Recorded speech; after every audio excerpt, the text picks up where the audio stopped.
Good morning, Park Drive. My name's Rebekah, and I'm really excited to be back here gathered with you, even if we are either in the comfort of our own homes or out here in the middle of nowhere.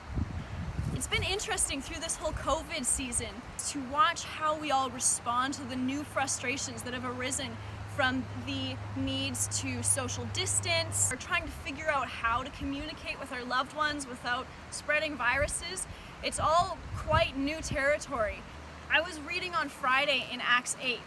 There's this guy named Peter. He's a disciple. You've probably heard of him. Peter came across a magician named Simon at some point.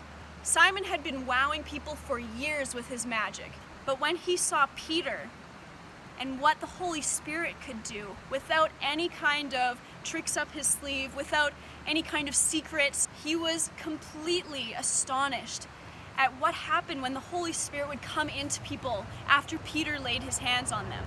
He had never seen anything like it. When he saw this happen, he asked Peter, "How do I purchase this gift so that when I lay my hands on people, they may also receive the Holy Spirit or healing?" Now, a lot of us would respond very differently to that kind of question. Most of us might laugh initially. But Peter looked at him, and Peter was mad. Peter saw straight through his question. He saw into Simon's heart. He said to him, "You are captivated by sin. You are in the gall of bitterness. Why would you ask such a question?"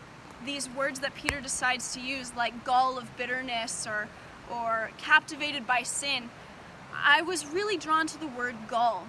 Do you know that the word gall actually means bold or impudent behavior? Just like that behavior that you and I see, or even sometimes engage in when we're in the grocery store through this whole season of COVID. Maybe we're irritated by the clerk, and all the new rules about lining up in no frills. Maybe there's someone in front of us and we can't get through the aisle because we have to stay 6 feet apart. Maybe something slips out of our mouths that we don't really mean. And maybe it doesn't sound mean, but it doesn't reflect grace at all. You gotta ask yourself, what put bitterness in his heart? What was captivating his attention besides the incredible miracle that was the Holy Spirit coming into this people? Why was his gaze on purchasing power rather than healing and redeeming? We gotta ask our own selves this season the same question. What's captivated our minds in sin to look away from hope and into bitterness?